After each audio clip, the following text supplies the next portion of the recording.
성실히 임하겠습니다. 교창장 유주환 의원 인정하십니까?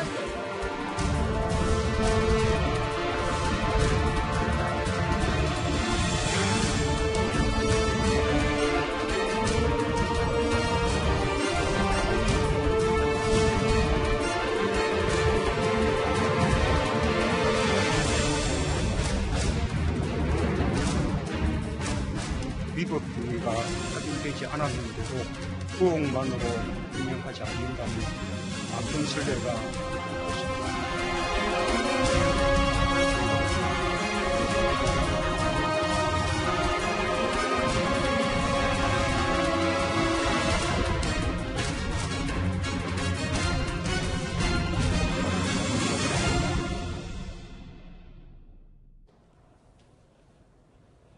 예, 오늘 뉴스탑 10 여기부터 풀어보겠습니다. 그 전에요, 지금 제가 방금 전에 구속영장 대면 심사를 마친 정경심 교수가 서울중앙지법에서 나왔다는 소식을 들었는데 영상이 준비가 돼 있나요? 예, 바로 한번 현장으로 가보겠습니다. 조금 전인입니다. 교수님 건강 상태는 좀 괜찮으신가요? 재판이 전부 부인하셨나요? 교수님 혹시 국민들께 하시고 싶은 이야기는 없으신가요? 한 말씀만 해주시죠. 아까 청소하게 일하신다고 하셨는데. 조금 전 상황이었습니다. 말씀만 부탁드리겠습니다. 여러 취재진의 질문에 이렇다 할 답변을 하지 않은 정경심 교수가 구속영장 실질심사 대면 심사를 마치고 지금 다시 서울구치소로 이동하는 모습을 여러분도 함께 보고 있습니다. 오전 10시 30분부터 시작이 됐으니까 저기 화면에도 속보 자막에도 나왔습니다만 6시간 50분 만에 대면 심사가 끝났는데요. 김태현 변호사님, 짧게 지금 속보를 좀 정리해야 될 것 같은데 이 정도 시간이면 조금 평소 대략적인 보통 대면 심사보다는 조금 길었던 거죠? 좀 길었긴 길었는데 지금 중간에 나오는 또 소식들 보면 정경심 교수 측에서 휴식을 요청해서 조금씩 이제 휴식 시간이 좀 있었다는 거거든요. 근데 사실은 뭐 휴식 시간 없이 계속하는 것이 상례인데 어쨌든 피의자가 건강 상태로 김태현 변호사님 잠시만요. 죄송합니다. 현장으로 마이크를 넘길게요. 간단히 말씀을 올리겠습니다. 어쨌든 오늘 중요한 영장 실질 심사를 했기 때문에 간단히 저희 변호인단 입장을 말씀드리겠습니다. 오늘 그 영장 기재 범죄 사실 모든 거에 대해서 사실관계에 대해서 충실히 반박을 했고 게다가 법리적으로도 무죄 그게 범죄가 성립되지 않는다는 점에 대해서도 오늘 법정에서 차분히 상세히 설명을 했습니다. 아울러서 그동안의 수사 과정이 대단히 불공정한 기울어진 저울과 같은 것이었기 때문에 이제 재판 과정만은 철저히 공정한 저울이 되도록 하기 위해서는 이제 불구속 재판이 당연히 전제되어야 한다라는 그런 마음으로 오늘 변론을 했고요. 이제 그런 과정에서 과연 이 시점에서 충분히 모든 수사가 방대하게 이루어졌다. 20명 이상의 검사와 그동안에 60일 가까이 그리고 70여 군데의 압수수색 그리고 방대한 수사가 이루어졌기 때문에 이제는 법정에 와서는 피고인의 방어권 행사를 위해서 충분한 기회를 줘야 된다. 그런데 피고인의 지금 현재 상태가 건강에도 여러 가지 어려움이 있고 또 자료도 방대하기 때문에 변호인들이 피고인과 충분히 협의하면서 재판을 준비해야 된다면 그럼으로써 비로소 이제 공정한 저울이 될 수 있기 때문에 마땅히 방어권 보장을 위해서도 불구속 수사가 되어야 된다라는 취지의 전체적인 변론을 이어갔습니다.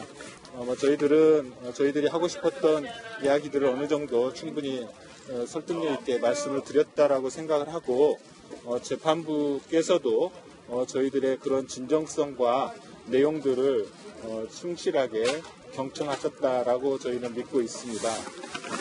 좀 더 구체적으로 들어가면 저희가 이 자리에서 구체적인 말씀까지는 다 드릴 수는 없지만 이 크게 영장 기재 범죄 사실이라는 것이 세 가지로 되어 있습니다. 아시는 것처럼 사모펀드 부분하고 그다음에 그 입시와 관련해서 자기소개서에 있었던 많은 인턴 경력이나 그 자원활동 경력에 허위가 있는 거 아니냐라는 부분하고 증거원이 교사 이런 것들이 주요 쟁점이었었는데요. 사실관계 자체가 이 영장기재 범죄 사실이라는 것이 사실이 아니고 왜곡되고 과장됐고 하는 것을 충분히 밝히면서 더 나아가 그 의미들에 대해서 좀 더 짚었습니다. 그 중에 이제 그 입시 관련 부분에 대해서는 사실은 그 스펙이라고 말하는 인턴 경력이나 자원활동 경력 어느 정도까지 일치해야 그게 진실이라고 말할 수 있는지 우리 사회에서 아직 합의가 된 적이 있느냐. 뭐 누구든지 지금도 어느 정도 인턴 활동하고 자기 자원 활동하고 있는데 그 내용에 있어서의 진정성이 있다라고 얘기할 때 지금 내용이 약간 과장되거나 또는 허위라는 이유로 트집을 잡고 있는데 분명히 인턴 한 거 맞고 자원 활동하는 거 맞다면 그것이 어느 정도일 때 과연 허위라고 말할 수 있는지 이런 부분에 대해서는 우리 사회가 아직 합의되지 않았고 더더구나 그것이 어떤 경우에 형사처벌의 대상이 되는 것인지에 대해서도 아직 합의되지 않았다. 이런 취지도 말씀드렸고요. 결국 이 부분들은 이제 우리 사회가 함께 기준을 세워가면서 너도 나도 인턴 활동이나 자원 활동 할 때 그 기준을 세워나가야 될 문제이지 곧장 그걸 이유로 구속하거나 그럴 사안은 아니다라는 취지를 말씀을 드렸습니다. 그리고 사모펀드 부분에 있어서는 뭐 사실관계 자체도 잘못됐지만 그 검사의 영장에 기재된 범죄 사실 자체가 법리적으로 죄가 되지 않는다라는 부분들에 대해서도 충분히 밝혔습니다. 예를 들어서 비공개 정보를 이용해서 거래했다라고 얘기하는데 과연 그 비공개 정보를 이용한 그런 그 자본시장법에서 규제하고 있는 그런 법률 위반인지 법의 취지에 따르면 여기에는 해당되지 않는 거 아니냐. 그리고 이미 공개된 정보인데 무슨 비공개 정보이냐. 뭐 이런 여러 가지 법리적인 부분들도 많이 있었습니다. 그리고 마찬가지로 다른 부분들. 그래서 사실관계와 법리 전반에 걸쳐서 성실히 변론했던 자리이고 무엇보다도 더 중요한 것은 이렇게 장시간 동안에 한 가정이 파탄날 지경으로 한 가족의 시민으로서 도저히 온전히 버티기 힘들 정도로 많은 어려움과 고통을 받았는데 이제는 차분하고 냉정하게 법정에서 자신의 억울함을 밝힐 수 있는 기회를 주어야 하고 그러기 위해서는 마땅히 불구속으로 해서 재판 과정에서 방어권을 행사하도록 하는 것이 적어도 우리 사법부가 지금 이 쓰나미같이 한 개인에게 가해졌던 온갖 어려움들을 좀 걷어내고 공정하게 진실을 밝혀내기 위해서 꼭 필요한 거 아니냐라는 취지의 말씀을 여러 변호사님들께서 잘 하셨습니다. 그래서 저희는 오늘 이 영장실질심사 과정을 통해서 이런 말씀들이 재판부에 잘 전달되기를 희망하고 그런 것을 숙고하면서 좋은 결정이 내려지기를 바랍니다. 이상입니다. 정관인의 교사님에 관련해서 어떻게 설명하셨는지. 그 사실관계 자체가 그렇게 인멸하거나 그럴 고의가 있었던 것도 아니다. 그러면서 이제 저희가 법리적으로는 사실관계와 상관없이 법리적으로는 이미 제가 민주노동당의 오병현 의원 사건 때 거의 또 동일한 사안에 대해서 재판을 한 적이 있었는데 대법원에서 무죄 취지에 파기환송됐었고 고등법원에서도 그걸 다시 한번 확인했던 판결을 구체적으로 적시하면서 사실관계 유무와 상관없이 영장기재 범죄 사실 자체가 그 사건과 전적으로 동일한 사실관계이다. 따라서 가장 최근에 그 판례를 찾아보시면 증거은닉 교사가 성립되지 않는다는 것은 확인할 수 있을 것이다 라는 취지의 법리적인 주장입니다. 사실관계에 대해서는 당연히 이건 말이 안 되는 것이고 그거와 상관없이 영장기재 범죄 사실 자체가 법리적으로 문제가 있다는 부분들을 곳곳에 말씀을 드렸습니다. 정 교수님의 건강 상태에 대해서도 좀 강하게 이렇게 이야기를 하셨나요?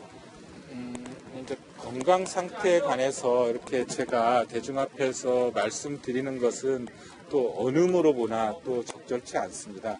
다만 이 건강 상태도 방어권을 행사함에 있어서나 구속수감 항상 그 구속을 감내하는 데 있어서 충분히 어려울 수 있는 상황이기 때문에 고려되어야 된다는 취지의 말씀을 했고 그 구체적인 건강 상황에 대해서는 제가 이 자리에 대해서 말씀드리지 않겠습니다. 그것 또한 또 소중한 개인 정보이기 때문에 말씀드리지 않겠습니다. 건강관련해서 추가 서류 제출하신 거 있으세요 혹시? 관련 서류들은 전부 다 제출이 됐죠. 오늘 제출하신 거는 병원 명과 의사 면허 같은 것들 기본적인 양식이 그런 부분들은 답하지 않겠습니다. 여러분들 그 건강 상태에 대해서 우리가 언급하거나 할 때는 크게 항상 관련된 게 세 가지입니다. 하나는 당사자의 건강권, 하나는 당사자의 사생활, 또 하나는 그 진단을 한 그 병원 관련자들의 사생활. 이 세 가지가 온전히 보호되는 방식으로 모든 문제가 풀어가야 됩니다. 수사가 됐든 재판이 됐든 제가 인터뷰가 됐든. 그래서 아까 건강면, 진단면 이런 것들은 제가 양해를 구하고 말씀드리지 않는 겁니다. 정 교수님 오른쪽 눈에 안대하셨던데 그건 왜 그러신 거예요? 그것도 제가 그 본인의 가족 그 개인 질환과 관련돼서 말씀을 드리기는 어려운데요. 정말 죄송합니다. 그럴 만한 사정이 있다고 생각하시면 되고요. 정 교수님은 어떤 말씀하십니까? 이제 지금은 제가 법정에서 전반적인 흐름과 또는 내용들 중에서 우리 변호인단들이 어떤 주장을 했었는지에 관한 개략적인 설명의 자리이고요. 나머지 재판부 또는 검찰이 어떤 이야기를 했었는지 또는 그 본인이 어떤 말씀을 하셨는지는 굳이 제가 이 자리에서 말씀드리는 건 적절치 않을 것 같습니다. 어쨌든 각자 자신의 위치에서 충실하게 자신의 하고 싶은 말씀들은 하셨다 이렇게 이해하시면 좋을 것 같습니다. 오늘 여기까지 영장에 적시된 사실관계 전부를 다투신 건가요? 인정한 거 하나도 없이? 그 영장 기재 범죄 사실이라는 것 전체가 다 예, 다시 스튜디오로 돌아오겠습니다. 정경심 교수 측 변호인인 김칠중 변호사가 6시간 넘게 진행됐던 영장 채취심사 대면 심사를 마친 소회를 밝혔습니다. 하나하나 지금 들어온 소식이니까 좀 따져봐야 될 게 있는데요. 김태현 변호사님. 먼저 이 수사 자체가 불공정했다는 단어가 귀에 먼저 들어오네요. 그렇죠. 근데 그 문제예요. 그러니까 오늘 김철준 변호사 이제 브리핑을 보시면 같은 변호사 입장에서 다 할 수 있는 얘기입니다. 예를 들면 사실관계도 다퉜다, 법리적으로 무죄 주장했다. 그러면서 사실관계와 법리적으로 뭐 사모펀드는 뭐에 관해서, 그 다음에 증거인멸은 뭐에 관해서, 입시 부정 뭐에 관해서 다퉜다고 다 얘기를 했습니다. 그거 충분히 할 수 있는 거예요. 어차피 무죄를 주장하니까 다 다퉈야죠. 예. 그리고 지금 나오는 얘기, 불구속으로 재판에서 방어권 행사해야 된다. 저때 논리는 뭐냐면 어차피 검찰에 그동안 굉장히 방대한 압수수색과 자료 수집, 참고인 진술로 증거 확보가 다 했다. 그렇다고 보면 피고인의 방어권 보장을 위해서 불구속 상태에서 재판하는 것이 맞다. 충분히 주장할 수 있는 얘기입니다. 예. 건강 상태가 안 좋기 때문에 구속 상태를 감내할 수 있는 상황이 아니다. 할 수 있습니다. 구체적 건강상 밝힐 수 없다? 충분히 변호인은 할 수 있는 얘기예요.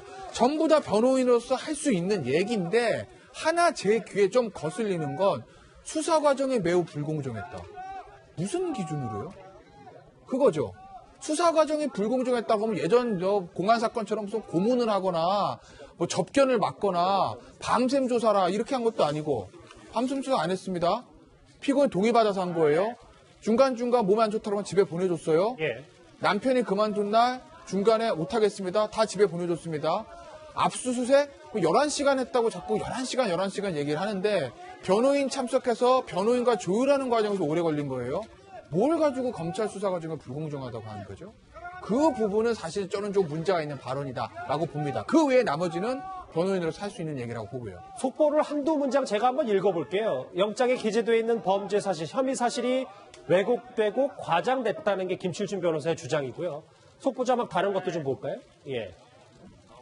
무엇보다 구속, 재판이 아닌 불구속 상태에서 재판을 받아야 된다는 게 정경심 교수 측 변호인의 설명입니다. 그런데 지금 여러분도 같이 화면을 보고 계시고 여기 계신 전문가들도 같이 보는 게 조금 전에 대면 심사를 마치고 나온 정경심 교수의 오른쪽 눈에 저렇게 안대가 쓰여 있습니다. 하종대 국장. 예. 저 어떻게 해석을 해야 될까요? 아침에 들어갈 때는 저 안대 없었거든요. 그런데 지금 이제 나올 때 지금 안대를 끼고 이렇게 나왔는데 사실 그런 주장을 한 적이 있어요. 정경심 교수가 자신이 6살 때 오른쪽 눈에 시력을 잃었다. 그래서 두통, 어지럼증 이런 것들이 있었던 적이 있었다 얘기를 했었거든요. 그런데 지금까지 이제 정경심 교수가 자신의 건강과 관련해서 얘기한 것들을 보면 계속적으로 많이 바뀌는 그런 현상이 있어요. 그러니까 동양대에서 휴직할 때는 뭐라고 했었냐면 그때는 합병증이 없는 약한 수준의 당뇨하고 예. 스트레스 때문에 내가 휴직이 필요하다. 그때는 어느 경우에도 뭐 뇌종양이 있다, 뇌경색이 있다 이런 얘기가 없었습니다. 그러다가 첫 번째 조사를 받을 때 10월 3일에는 갑자기 아프다면서 귀가했는데 그때 뭐라 하냐면 내가 15년 전에 영국 스코틀랜드 그 대학에서 그때 할 때 갑자기 강도가 돌아가지고 그때 4.5m에서 떨어져가지고 그때 내가 머리가 이렇게 금이 간 적이 있었고 그리고 또 하나 6살 때 이제 시력을 잃었다 그 얘기를 했었거든요. 예. 근데 이제 이번에 이제 영장 실질 심사가 다가오니까 법원에 병원에서 이제 뇌경색과 뇌종양이 있다라고 계속적으로 그 진단서를 내겠다고 하는데 끝까지 법원에도 지금 현재 뇌종양과 이 뇌경색 관련된 건 정확하게 진단서를 내지는 않은 것 같아요. 그리고 이번에 변호사도 지금 김책준 변호사가 나와서 얘기하면서 그 부분 질병과 관련되면 명확히 설명을 안 했는데 그랬는데 지금 안대를 끼고 나온 부분은 그런 뇌경색 그 뇌종양과 관련 없고 과거에 아마 6살 때 시력을 잃어서 안대를 낀 거 아닌가 이렇게 추정이 됩니다. 그러니까 하정대 국장 이게 오늘 영장 실질심사에 출석할 때는 정상적인 뿔테 안경을 쓰고 나왔다가 그렇죠. 그리고 그 6시간 정도의 대면 심사를 거친 뒤에 중간에 어떤 건강 상태가 좋지 않아서 오른쪽 안대를 착용했다. 이게 건강 상태를 어느 정도 짐작할 수 있다. 이게 정경심 교수 측의 주장인 거잖아요. 예, 그러니까 제가 이제 의사가 아니어서 과연 6살 때 시력을 잃었는데 그게 어지럼증과 구토 이런 증세가 있어서 장시간 조사나 장시간 재판을 받게 되면은 그때부터는 안대를 끼워야 되는지 이건 제가 정확히 모르겠어요. 그러나 어쨌든 정경심 교수의 주장은 과거에 오른쪽 시력을 잃었기 때문이라는 주장이고 다만 그 주장이 매번 할 때마다 바뀌기 때문에 자기의 건강 상태에 대한 주장이 바뀌기 때문에 그거의 주장의 어떤 합리성, 신빙성은 좀 부족하다 이렇게 판단이 됩니다. 알겠습니다. 지금 저희 서울중앙지법에 움직이는 소식이 있어서 저희가 현장 즉각적으로 연결을 해봤습니다. 그럼 지금부터는 저희가 준비된 소식으로 가볼까요? 오늘 오전이었습니다. 정경심 교수가 결국 포토라인에 섰습니다. 수사가 시작된 이후 처음인데요. 잠깐 보셨던 것처럼 뿔테 안경에 회색 재킷을 입은 정 교수의 오늘 오전 모습 먼저 화면으로 만나보시죠.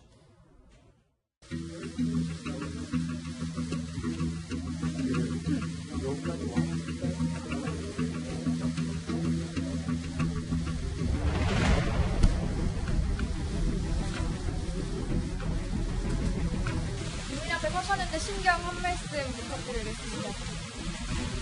재판의 성실히 임하겠습니다. 표창장 위조한 혐의 인정하십니까? 제기된 혐의 인정하십니까? 검찰의 강압 수사라고 생각하시나요? 오늘 취재진의 질문에는 딱 한마디 한 정경심 교수입니다. 재판에 성실히 임하겠다. 그런데 이도훈 의원님. 네. 그동안 SNS 통해서 적극적으로 본인의 입장을 피력한 것과는 달리 대단히 작은 목소리의 한마디였단 말이죠. 그러니까 지금까지 7차례나 그 검찰의 수사를 받았지만 그 얼굴이 꽁꽁 숨겨져 있었죠. 그러니까 오늘 처음으로 이제 법원에서 얼굴이 공개되는데 지금 현재 진행되고 있는 그 정경심 교수 또 그러니까 조국 전 장관 일가 수사를 보면은 법리적 다툼 못지않게 여론전이 굉장히 그 치열합니다. 그래서 오늘 그 지금 화면에 나오는 대로 정경심 교수가 서서 한마디 하는 것도 굉장히 여론을 굉장히 감안해서 한 발언 같은데 최소한의 발언을 일단 한 것 같습니다. 재판에 성실히 임하겠습니다. 그러니까 모범 답안이고 만약에 저기서 한마디도 하지 않으면 어떻게 보면 국민이나 그 언론에 대해서 좀 무시하는 듯한 그 인상을 줄 수 있으니까요.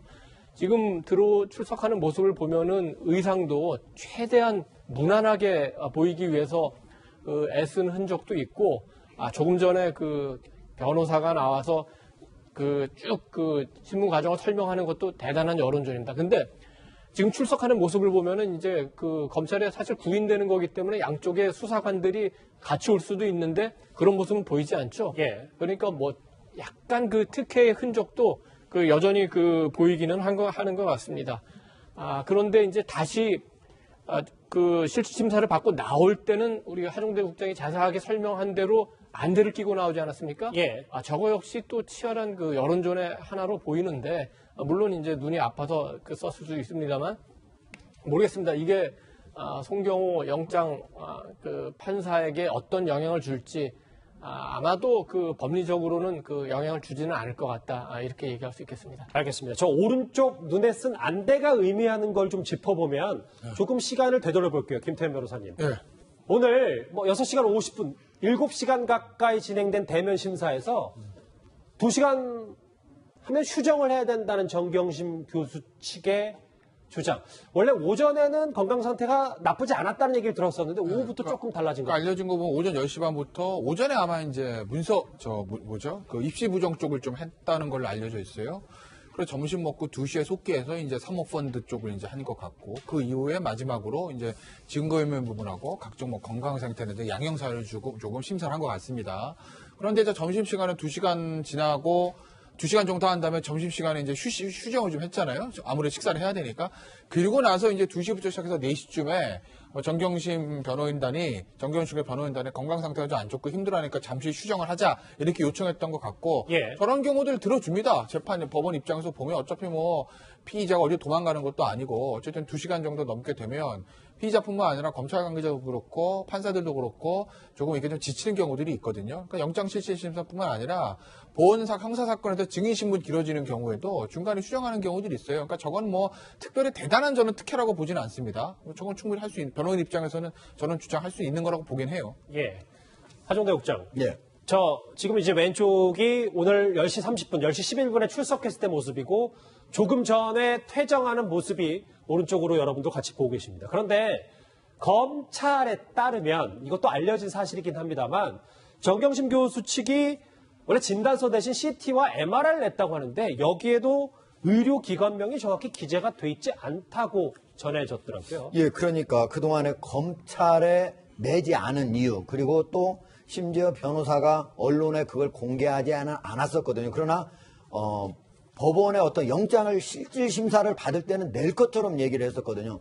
그럼에도 불구하고 오늘 내지 않은 거, 왜 그거를 내지 않았을까?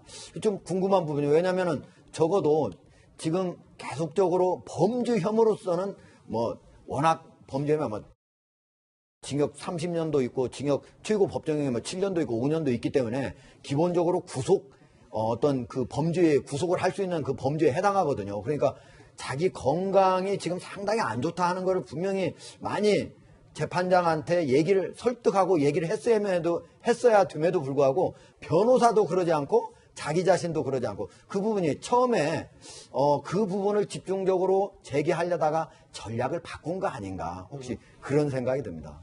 자, 어쨌든 지금 서울구치소에서 본인의 구속 여부에 대해서 기다리게 됐고요. 이렇게 구속 위기에 놓인 정경심 교수 측은 오늘 구속영장 실질심사 내내 검찰과 치열한 공방을 벌였습니다. 검찰이 적시한 혐의에 대해서 촘촘한 방어막을 치고 있습니다. 강선우 부대변인님, 그럼에도 불구하고 검찰의 주장은 이렇게 입시제도의 공정성과 객관성을 무너뜨렸기 때문에 혐의가 매우 중하다고 검찰은 지금 주장하고 있거든요. 이렇게요. 검찰은 그렇게 주장을 하고 있고, 그리고 정경심 교수 측은 아마도 거기에 대해서 반박하는 그런 자료나 증거를 제시했을 걸로 보입니다. 일단 그 입시 관련해서는 크게 3가지 줄기가 있는 것 같아요. 그러니까 자원봉사랑 연결되는 그런 표창장 관련된 의혹 하나, 그리고 인턴십 관련된 의혹 하나, 그리고 마지막으로 이제 연구보조원, 국가보조금 관련된 그런 의혹, 그렇게 3가지가 있는데, 아까도 그 변호사가 밝혔다시피 그 표창장이나 인턴 관련해서는 우선 그 규명돼야 할 사실관계가 실질적으로 자원봉사를 했느냐 하지 않았느냐, 그리고 인턴십을 했느냐 하지 않았느냐 여부지 않습니까? 그렇다면 변호사가 이야기한 걸로 봐서는 그건 했다는 거는 사실인 것 같아요. 그렇다면 그 다음 단계가 이제 그 기간에 대한 논란, 어느 정도로 했어야지 그게 인정이 되느냐인 거잖아요. 예. 그러니까 자원봉사로 인정이 돼서 표창장을 받을 정도인가, 인턴십으로 인정이 돼서 인턴십 증명서를 받을 정도인가, 거기에 대해서 법리 다툼을 했을 것 같습니다. 그리고 마지막으로 그 국가보조금 관련해서는 이제 정경심 교수가 주 연구자인 것이고, 그리고 공동연구자가 다른 교수가 2명 있고 예. 정경심 교수의 딸이 이제 보조연구원으로 있는 거 아닙니까? 그렇다면 이제 보조연구원이 왜 그렇게 많은 돈을 받았느냐? 공동연구원보다 그런 경우는 많습니다. 그 그랜트 프로포즈를 낼 때 우리가 공동연구원은 뭐 임금이나 이런 거 책정하는 데서 굉장히 이제 그 주연구자의 어떤 자율성이 많거든요. 그렇다면 여기서 핵심 쟁점은 아마도 조국 장관의 딸이 실질적으로 그 연구 보전 역할을 했느냐 안 했느냐, 그리고 그 자격이 주어졌느냐 주어주지 않았느냐겠죠. 여러 가지 증거로 저는 다퉜을 거라고 생각합니다. 지금 정경심 교수는 서울구치소로 이동을 해 있고 지금 가고 있을 겁니다. 김태현 변호사님. 네. 그런데 아까 김 변호사님 말씀도 비교적 대면 심사가 길어졌었다는 거잖아요. 중간에 휴식 시간도 좀 있었으니까요. 근데 왜냐하면 9시간 가까이 됐던 박근혜 전 대통령 영장 실질심사와 비교가 돼서 네. 이번에 그 최장 기록을 깨는 거 아니냐 꼼꼼히 볼 문서들이 참 많다고 합니다. 글쎄 근데 박근혜 전 대통령이나 이재용 부회장만큼 많지는 않을 것 같긴 해요. 왜냐하면 그런 성과 자체가 워낙 컸던 거여서 이명박 전 대통령도 마찬가지고요. 그 정도로 양이 많을 것 같지는 않은데 어찌됐든 간에 이것도 중요한 사건이다 보니 법원 입장에서는 좀 신중히 좀 보지 않겠습니까? 다른 사건도 당연히 신중해 보겠지만요. 그래서 제가 봤을 때는 오늘 밤은 아니고 내일 새벽 한 12시는 자정은 좀 넘겨야 결과가 나오지 않을까? 저는 개인적으로 그렇게는 봅니다. 예, 새벽 정도는 될 것이다. 하정대 국장이. 예. 왜 이렇게 길어지냐면은 사실은 이제 범죄 혐의도 11개지만은 변호인 측이 전체 변호인 18명이나 됐었잖아요. 근데 오늘 여기 영장 실질심사에 들어온 변호사만 6명이나 됩니다. 게다가 이걸 그냥 말로 설명하는 게 아니고 PPT, 파워포인트까지 다 준비를 해왔잖아요. 그러면 그걸 편을 펼쳐놓고 얘기를 해야 될 거 아닙니까? 그러면 당연히 그게 길어질 수밖에 없고, 또 하나는 범죄 혐의 11개 중에 무죄를 다투지 않는 게 하나도 없습니다. 거의 다 다투고 있는 거거든요. 그렇다 보면은 검찰하고 치열하게 여기서 법리 논쟁을 할 수밖에 없기 때문에 다른 사람들의 어떤 그 사건보다도 이 사건이 길어질 수밖에 없다. 일반적으로 그렇게 됩니다. 알겠습니다. 이도원 의원님, 저하고 화면 같이 보실까요? 그런데 검찰이 또 오늘 검찰 관계자 입에서 나온 조금 의미 있는 발언들은 수사 착수 전 증거인멸 시도가 확실한 정황이 있다. 이걸 검찰이 많이 자신감을 갖고 있는 것 같더라고요. 그러니까 원래 그 조국 전 장관 일가의 수사가 이제 3갈래 아닙니까? 입시-비리, 그다음에 그 사모펀드, 그다음에 웅동학원 관련 비리인데 실제로 구속영장에 보면은 그 웅동학원 비리가 빠지고 증거인멸과 관련된 그 범죄 혐의가 들어있지 않습니까? 그만큼 그 검찰에서 증거인멸과 관련된 혐의를 굉장히 중요한다고 보는 거고, 또 그것은 영장이 발부되기 위해서 전략적으로 그렇게 했다고 봅니다. 그런데 증거인멸과 관련해서는 너무나 좀 뚜렷하다고 할까요? 이런 증거들이 이미 언론에 많이 공개됐는데, 첫째로 그 동양대에서 사무실에서 정경심 교수가 직접 또 그 김경록 씨와 함께 그 자료나 컴퓨터 또는 가방 속에 든 노트북, 실제로 들어있는지는 논란의 여지가 있습니다만 들고 나오는 그 모습 자체가 증거인멸이 아니냐, 이런 거를 이제 검찰은 강조하는 것 같고, 또 그 김경록 PB가 실제로 증거인멸의 과정을 굉장히 자세하게 진술했기 때문에 그 점은 그 판사가 결정을 하는데 중요한 참고점이 되지 않느냐, 이렇게 생각합니다. 어쨌든 이번 정경심 교수의 구속 여부에 검찰은 당연할 테고요. 청와대도 숨지기고 있습니다. 문재인 대통령은 그동안 이 조 전 장관 가족 일가 수사와 관련해서는 이렇게 말해 왔었습니다. 같이 들어보실까요? 명백한 위법 행위가 확인되지 않았는데도 의혹만으로 임명하지 않는다면 나쁜 선례가 될 것입니다. 이 모든 공권력은 국민 앞에 겸손해야 합니다. 특히 권력기관일수록 더 강한 민주적 통제를 받아야 합니다. 따라서 검찰총장에게도 지시합니다. 7시간 가까이 대면 조사가 끝났고 대면 심사가 끝났기 때문에 지금 서울구치소에서 그러면 어디에 인치라는 단어를 쓰던데 그 김태현 변호사는 대략적으로 앞으로의 정경심 교수가 어떤 동선이 있는지 좀 짧게 설명을 좀 부탁드릴게요. 이제 국정농단 사건인데 하도 영장이 발부되는 거, 기각되는 거 큰 사건들을 이제 많이 보셔서 다들 좀 이제는 익숙하실 수도 있는데, 일단 경기도 의왕시 쪽에 있는 서울구치소로 갑니다. 서울구치소에 가서 이제 좀 대기를 하고 인치 상태에서 대기를 하고 있는 거고요. 오늘 아주 밤중 또는 내일 새벽쯤에 영장이 발부가 되면 거기서 바로 이제 입감 점차를 거쳐서 이제 서울구치소에 있게 되는 거고, 영장이 기각이 되면 이제 뭐 밤이나 새벽에 서울구치소 문으로서 나오면서 이제 기자들과 인터뷰를 하고 집에 가게 되는 거죠. 그걸 좀 기다리는 시간이고, 사실은 저 피의자 입장에서 보면 저기 서울구치소에서 기다리는 시간이 가장 고통스러울 거예요. 뭐 피의자뿐만 아니라 피의자의 가족들, 그리고 사건을 담당한 사실 이 담당 변호사까지도 결과 나올 때까지는 사실 좌불안석일 수밖에 없는 것이거든요. 그 정도로 사실 영장 재판이란 게 중요한 재판이긴 하죠. 예. 한 5시 57분쯤인가요? 정경심 교수가 대면 심사를 마치고 서울중앙지법을 나왔는데, 오른쪽에 안대를 쓰고 이 카메라 앞에 선 정경심 교수의 모습 화면으로 다시 한번 만나보시죠.